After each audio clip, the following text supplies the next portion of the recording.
We all know that American police hunt down and murder black men in the streets for sport. No racist! Police! Alright, that's how we keep it. I'm not putting my hands up. Alright? I'm letting y'all know that right now. Because I know it don't matter if my hands are up or if I don't even got arms. They're here to kill me. So I'm not gonna comply and die. Comply and die. Comply and die. So y'all gotta understand, it don't matter how we act. And that's why they'll bring their children to taunt the very people that they're saying are murdering them indiscriminately. They got their guns packed. They're ready to kill us. They're ready to kill us. You're not in a striking position? Y'all see this shit? So you're not ready to jab nobody right now? They're ready to kill us. So you're lying and everybody can see it. They're ready to kill us. You're lying, look. They are ready to kill me. They are ready to kill me with my daughter in my hand. Maybe the very people pushing that narrative know it's not true. I was actually unaware of the time Black Lives Matter broke Bill Clinton. Now look, what she's referring to are the increased sentencing provisions of the 1994 crime bill. Not just gangs of kids anymore. They are often the kinds of kids that are called super predators. No conscience, no empathy. We can talk about why they ended up that way, but first we have to bring them to heel. 90% of the people in prison too long are in state prisons and local jails. More than 90%. But it's also true that there are too many people in the state prisons. I mean, the federal prisons. President Obama's trying to let them out. Here's what happened. Let's just tell the whole story. When I became president, the headlines in the newspapers were full of, now wait a minute, I listen to you, you listen to me. Oh, wait. Here's what happened.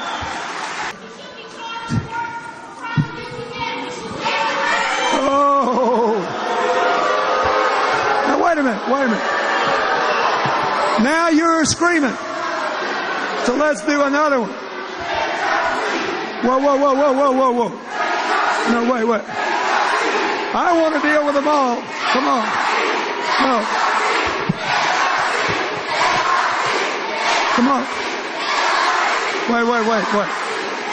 Wait. See these other signs? This is what's the matter.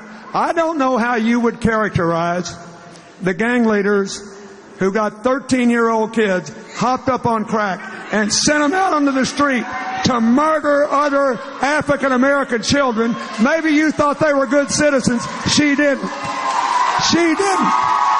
You are defending the people who kill the lives you say matter.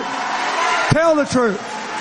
You are defending the people who caused young people to go out and take guns. There was a 13-year-old girl in Washington, D.C. who was planting her own photos. How would you do it? Now, look at this other one. Look at this. That's not true. Now, before we get into the core of the video, I just wanted to call out some of the shitty research I've seen on this topic. And believe me, there's no time for all of it. Around 1,000 people are killed on average per year by police in recent years, and this holds true for 2018.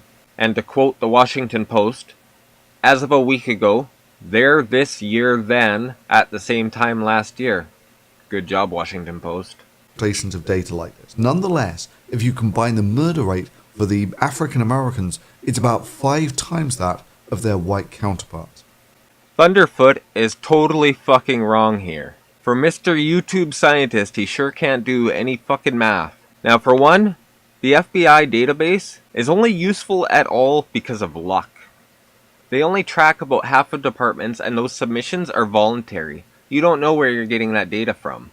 And it's not as if this is some sort of hidden information that's been squirreled away somewhere. It's at the top of their Wikipedia page. It's in the summary section, and it's in the methodology section of the FBI homepage. But it just so happens that it's not that far off if you take all the numbers and double them. Because the numbers are essentially being halved and then doubled, the ratios still hold out.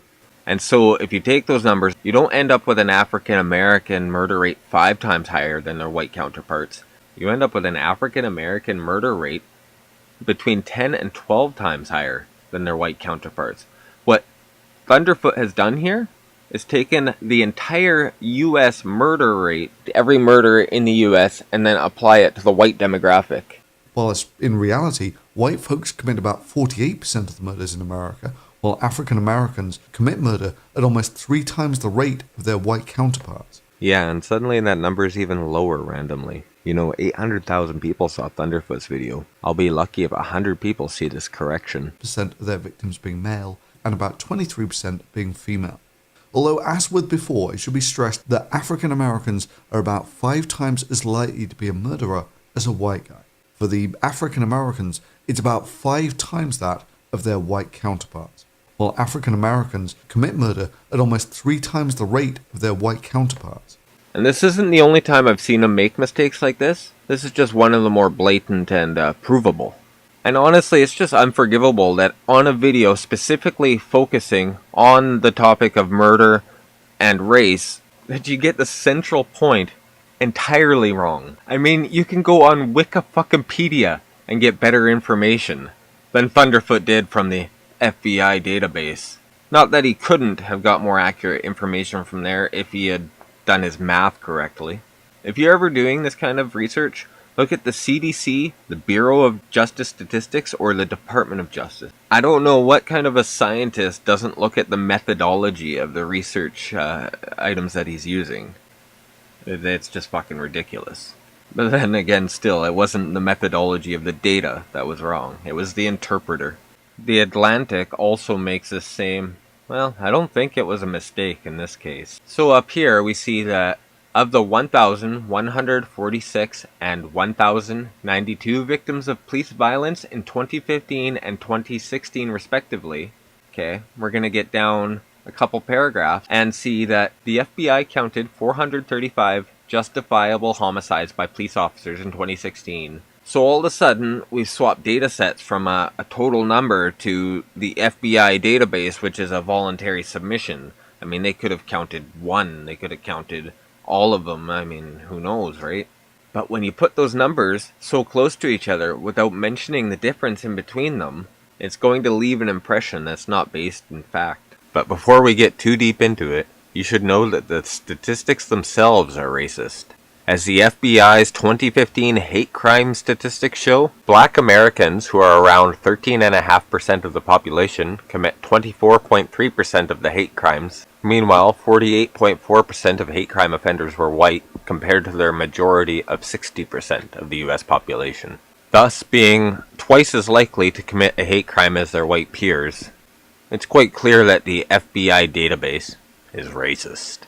During the height of Black Lives Matter, The Guardian began the Counted program, a project to track police killings by race. Well, it seems they've suspended this program for 2017 and 2018, meaning we can't directly compare Trump's administration to Obama's. It does still make a good database for us to make comparisons from. From the 2016 data, we can see that Black people are killed at a per capita rate a little over twice the rate of white people, and Native Americans are killed around 3 times as often as white people per capita. So today, we're going to look at a few things that are actually more racist than American police. Okay, so the first thing on our list that is more racist than American police are trains. Yes, trains are actually extremely racist. Trump train!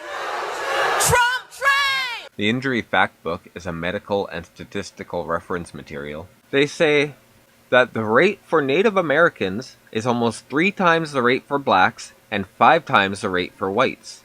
So if American police kill double the amount of blacks as whites and 3 times the amount of Native Americans as whites, well, you can see that trains are about 50%, 60% more racist than American police. And in fact, trains kill nearly as many people per year as police do. Here in Canada, trains kill about 80 people a year, whereas police kill about 20. Trains are 4 times as deadly as police. So not only are trains more racist than police, they're arguably just as deadly. Thanks very much, Adam. Well, it's a tweet from Black Lives Matter co-founder Yusra Kogali that has raised eyebrows and concern. It reads, quote, "Please, Allah, give me strength not to cuss/kill these men and white folks." Black lives, they matter here. Black lives, they matter here.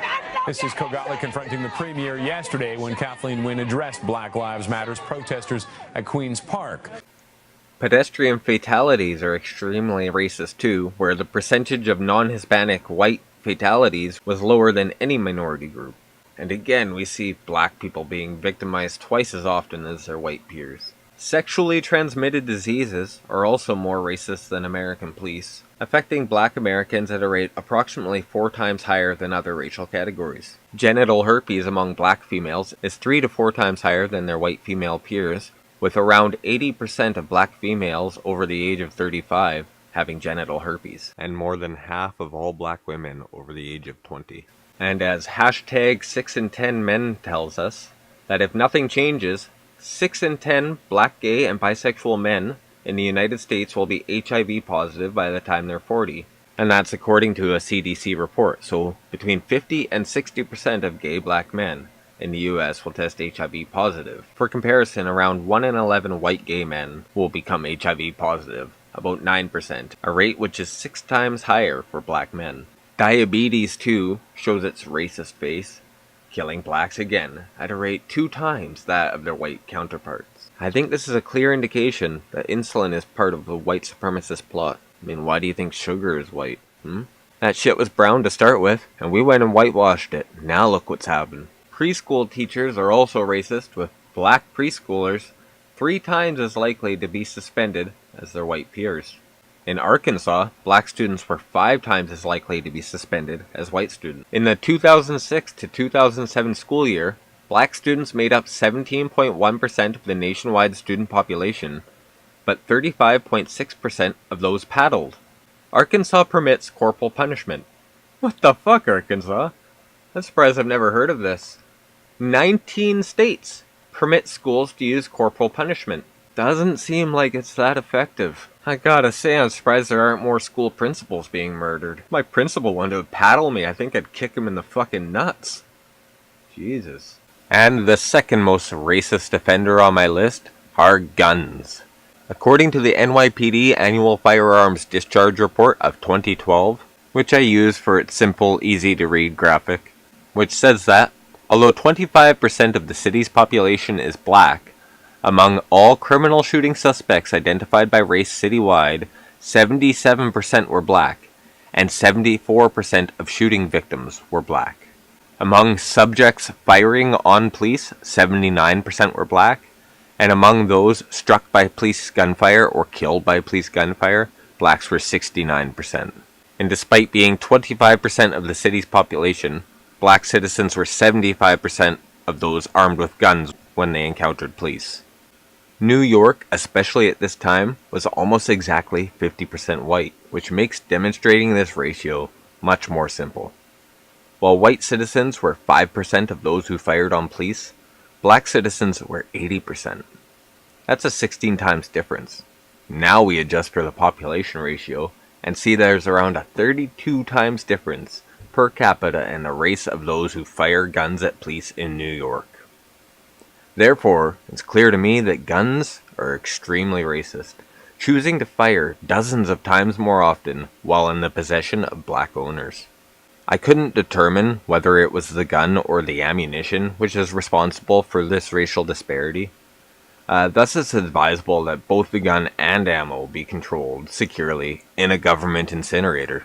So getting off statistics and looking at a more visceral example, we can see the difference between the way CNN presents a story, continuing to push the narrative of racist police, racist city councils, racist white people, during this reaction to the shooting of Keith Scott. It's a shame that our fathers and mothers are killed and we can't even see them anymore.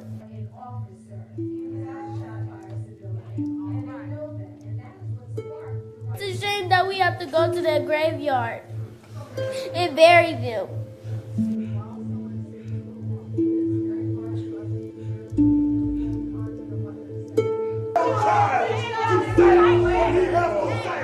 Well, I made a video about the shooting of Keith Scott. It was one of the first videos on my channel. And so to compare to that CNN clip, let's hear a little from Keith Scott's daughter. Fuck 12, fuck your daughters, fuck your damn wives, fuck your mamas, fuck your sons. Don't forget to fuck the husband. Fuck y'all dogs. Y'all know y'all white crackers fuck dogs. No, they fuck horses. They And fuck horses. motherfucking horses. No, the Fuck women horses. fuck horses. The niggas be fucking the dogs. What the fuck is your ugly ass looking at, you fucking coon? Look at Baby D. Still standing up like she can beat some motherfucking body. Bitch, you still be in this neighborhood. You dirty ass motherfucking coons. He put his hands up. These motherfuckers yell he got a gun. He got it. What motherfucking gun my daddy got, bitch? I'll show you one. Yeah, it goes on like that for over an hour. Hey, listen, hey, we got guns too. Yeah. We got guns too. What's up? We got guns What's too. up? Believe that shit. What's up? Hey, he's scared. None of them. Scared, you None of fucking them. pigs. See, they shoot us. Listen, crowd, they shoot us because they scared us. That's what y'all gotta understand. They Fuck shoot 12. us because they scared us, man. Fuck 12. That's the only reason why. But perhaps the most racist force in America these days is water. Swimming pool drowning rates among blacks aged 5 to 19 years is 5.5 times higher than their white counterparts. The disparity is greatest at ages 11 to 12 years. At these ages, blacks drown in swimming pools at 10 times the rate of whites. And even in natural water settings, black teens were 3 times as likely to drown as white teens. As this study says in the very first paragraph, almost 4,000 persons die from drowning each year. That's 4 times the amount of people who are killed by police. And not only that, but the people killed by drowning are largely children, and not largely violent criminals to whom police are responding on an active call, or who they pulled over for driving suspiciously. And so if Black Lives Matter, instead of protesting the police, the number one thing you could do to save black lives is take swimming lessons. I'm actually not kidding about teaching black people to swim either, especially black kids. There is no single greater, faster change which could happen to save black lives than if black kids learn to swim at the same rates as white kids. And sure, all lives matter, but their lives matter a lot more. And that advice really goes for all of you out there. If you have kids, teach them to swim. It's more likely to save their lives than giving them bulletproof backpacks or any amount of gun control or reform. So if a few simple cultural changes could make such drastic reform, well, why is the black community putting their attentions into disrupting the government and provoking the police forces? Well, I'll let this guy explain it. Alright? This is a revolutionary movement that we are part of. And we can't deceive the people. We can't lie about it. Because you could be a pastor and you could pick up a gun and shoot a cop. You could be a social justice worker and you could pick up a rock and smash a military man in the head. It don't matter who you are. You could be white, you could be black, you could be Mexican, you could be disabled, you could be a same-gender loving man. It doesn't matter. You can still pick up something and fight this struggle. And that's what this is a struggle. The revolution out here in San Diego is starting and kicking up. We're joining the international revolution, alright? There's a lot of revolutionaries that have been out here for years trying to get San Diego involved.